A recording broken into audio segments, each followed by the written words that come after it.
देंगे climate change का असर हिमाचल प्रदेश में स्थित तमाम ग्लेशियर और उनसे निकल रही नदियों पर कितना पड़ रहा है। इसे लेकर हिमाचल प्रदेश जलवायु परिवर्तन केंद्र के वैज्ञानिक पिछले 3 दशक से शोध कर रहे हैं। क्लाइमेट चेंज और ग्लेशियर, प्राकृतिक झीलों के निर्माण और उनसे जुड़े भविष्य के खतरे जैसे अहम मामलों पर हिमाचल प्रदेश जलवायु परिवर्तन केंद्र के principal scientific officer doctor S Randhawa ने खास जानकारी दी है। पूरी दुनिया में क्लाइमेट चेंज और ग्लेशियर्स के घटने पर चिंतन और मंथन चल रहा है। वैज्ञानिकों की मदद ली जा रही है। कई सारी रिसर्च जो हैं वो इस क्लाइमेट चेंज और ग्लेशियर्स पर की जा रही है। हिमाचल प्रदेश की अगर बात करें तो देश के लिहाज से हिमाचल प्रदेश बहुत महत्वपूर्ण रोल रखता है क्लाइमेट चेंज और ग्लेशियर्स के मद्देनज़र रखते हुए। पिछले कुछ सालों से लगातार हिमाचल प्रदेश में जहाँ जहाँ पर ग्लेशियर्स आते हैं, बेसिन्स हैं, वहाँ पर स्टडी साइंटिस्ट कर रहे हैं। उस पर ज़्यादा बातचीत करने के लिए हमारे साथ इस वक्त डॉक्टर एस रंधावा हमारे साथ मौजूद हैं। सर, क्लाइमेट सेंटर जो है वो आपका और आपके बाकी के वैज्ञानिक जो हैं वो लगातार हिमाचल प्रदेश के तमाम जितने भी बेसिन्स हैं वहाँ पर स्टडी कर रहे हैं। इस वक्त लेटेस्ट स्टेटस की अगर बात करें तो जो ग्लेशियर्स हिमाचल प्रदेश में मौजूद हैं उनका स्टेटस है क्या? क्या वो घट रहे हैं, बढ़ रहे हैं, है क्या पूरी जानकारी? देखिए, हम लोग ग्लेशियर्स के ऊपर पिछले मोर देन 3 डिकेड्स काम कर रहे हैं यहाँ पे। तो जो घटने का जो क्रम है जिसका आप कह रहे हैं कि घट रहे हैं, बढ़ रहे हैं, तो मोस्टली जो हमने देखा कि ग्लेशियर्स में रिट्रीटिंग ट्रेंड तो है, ठीक है, कि मेल्टिंग हो रही है। कुछ ज़्यादा मेल्ट होते हैं, कुछ कम होते हैं। बहुत सारी चीज़ें उसमें मैटर करती हैं, जैसे ओरिएंटेशन है, उनका स्लोप कितना है, वो किस फेसिंग है, नॉर्थ फेसिंग है, साउथ फेसिंग है, उस बहुत सारी चीज़ें मैटर करती हैं। तो जो हमने एक स्टडी करी थी जो 2001 और 2016-17 के बीच में बेसिन वाइज हमने जो स्टडी करी थी, उसमें हमने ग्लेशियर्स को 2 भागों में बांटा था। एक तो क्लीन ग्लेशियर हैं जिनके ऊपर कोई डेब्री कवर नहीं है, मतलब दे आर टोटली एक्सपोज्ड है, ठीक है, एक्सपोज टू सोलर रेडिएशंस। दूसरा जो जिनके ऊपर डेब्रिस कवर होता है, पहले वो डेब्रिस होता है ऊपर, उसके नीचे वो आइस होती है। तो इनको हमने देखा कि जो चिनाब बेसिन है उसमें जो क्लीन ग्लेशियर है वो करीब 2001 और 16-17 के बीच में करीब 3.51% जो है उनका एरिया लॉस जो हुआ है ग्लेशियर्स का हुआ है, जो कि बिल्कुल क्लीन है, एक्सपोज्ड है टू सोलर रेडिएशंस। परंतु जो डेब्री वाले ग्लेशियर हैं उनका करीब 1.20% के करीब जो है वो 15-16 साल में एरिया उनका कम हुआ है in terms of their total spatial extent. उसी तरह ब्यास की अगर हम बात करें, ब्यास बेसिन में इनका जो एरिया कम हुआ है वो 5.15 जो कि क्लीन ग्लेशियर है, और जो डेब्री वाले ग्लेशियर है उनका करीब 1.88 जो है, यानी कि कुल मिला के करीब 7% जो है ग्लेशियर का एरिया जो है 2001 और 2017 के बीच में कम हुआ है ब्यास बेसिन में। 5 या 6% जो है वो ऑन एन एवरेज जो है सभी बेसिन में जो वो ग्लेशियर एरिया जो है वो कम हुआ है 2001 और 2017 के बीच में। इन सभी बेसिन में, हिमाचल में जितने भी बेसिन्स पड़ते हैं, चाहे ब्यास है, चाहे चिनाब है, चाहे रावी है, चाहे बास्पा और स्पीति बेसिन है सतलुज बेसिन के।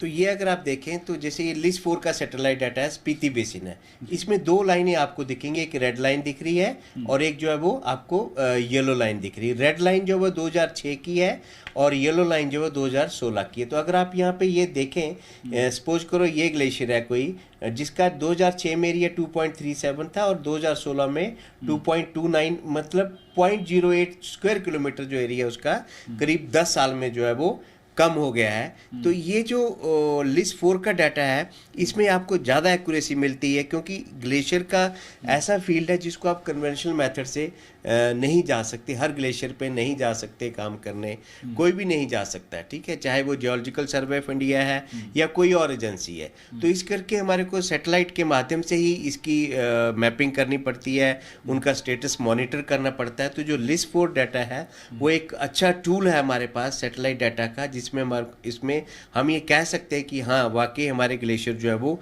कितना कम हुए हैं over a period of time. कोई अलार्मिंग आपको मैसेज देते हैं या किस तरीके से इसका रिएक्शन जो है वो हम देखने को मिल सकता है? नहीं, अलार्मिंग तो हम नहीं कहेंगे कि अलार्म, क्योंकि अभी तो बहुत ऐसा नहीं है कि ख़त्म हो जाएंगे बहुत जल्दी, ऐसा नहीं है ये।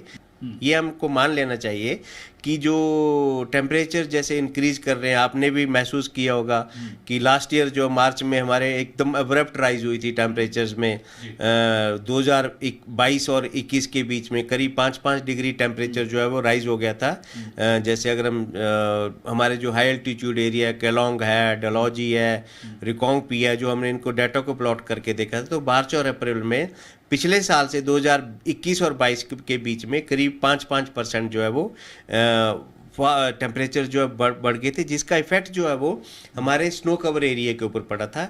जो सर्दियों में बर्फ़ पड़ी थी वो जल्दी फास्ट मेल्टिंग हो गई थी और जो एरिया जो है वो वेकेट हो गए थे।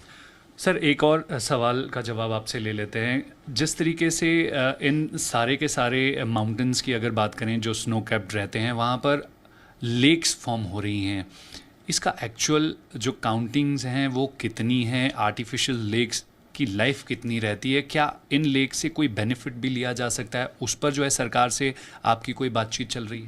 देखिए, हमारी तो नहीं बातचीत चल रही, पर जैसे अभी हमने लास्ट ईयर एक कॉन्फ्रेंस करी थी यहाँ पे इम्पैक्ट ऑफ क्लाइमेट चेंज के ऊपर ही, तो उसमें लेक्स जैसे टेम्परेचर बढ़ रहे हैं उसका इम्पैक्ट ग्लेशियर्स के ऊपर पड़ता है।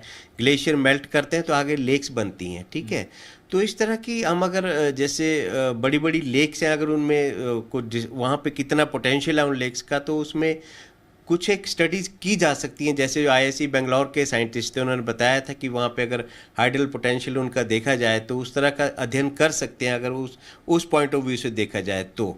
परंतु फिलहाल तो अभी हमारे को जो लेक्स बन रही हैं उनको हम डिजास्टर पॉइंट ऑफ से देख रहे हैं कि ये जैसे अभी उत्तराखंड में हुआ था, 2014 में हुआ था, फिर उसके बाद अभी जैसे जोशीमठ में तो वो नहीं था, परंतु जैसे 2-3 साल पहले जो वहाँ पे एक हाइडल प्रोजेक्ट वहाँ पे भी हुआ था।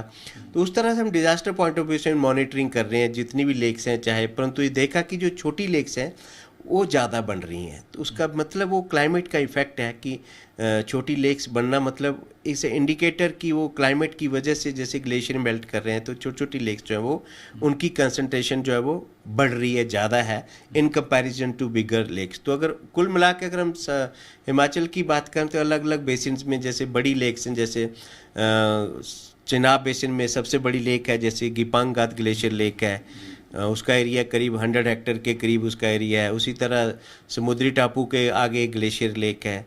तो ऐसी ऐसी लेक्स को हम सारी को मॉनिटर कर रहे हैं, चाहे वो सतलुज बेसिन है या ब्यास है। हर साल हम अप्रैल से लेके अक्टूबर तक इनकी मॉनिटरिंग करते हैं कि उनका एरिया घट रहा है या बढ़ रहा है। और फिर जैसे पारचू लेक है, तो जो कि although it is not a glacier lake but it is a landslide lake, परंतु उसका भी हम मॉनिटर करते हैं कि लैंडस्लाइड की वजह से ये द्वारा तो नहीं कहीं बन रही है, क्योंकि अगर द्वारा बनती है तो जो स्नोफेड लेक है ये, तो वहाँ पे फिर वो उसी तरह की सिचुएशन डेवलप हो सकती है।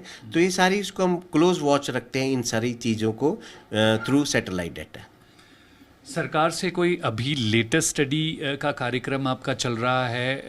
अगर हिमाचल प्रदेश के इन अलग अलग जोन की अगर बात करें, कोई ऐसा अपडेट? नहीं, हम तो हमारा रेगुलर रूटीन काम है हमारा काम करने का ये। और जैसे ही कोई जैसे अभी अप्रैल शुरू हो जाएगा, आने वाले टाइम में अप्रैल से लेकर अक्टूबर तक जो हमारी मेजर थ्रेट वाली लेक्स हैं, चाहे वो पारचू है या कोई और, वो हम उसकी हर महीने उसकी मॉनिटरिंग करते हैं और सरकार को उसकी स्टेट डिजास्टर मैनेजमेंट अथॉरिटी को या कंसर्न डिप्टी कमिश्नर्स को उसकी हम जानकारी देते रहते हैं। कैमरा पर्सन अशोक सोनी के साथ संदीप सिंह, जी मीडिया, शिमला।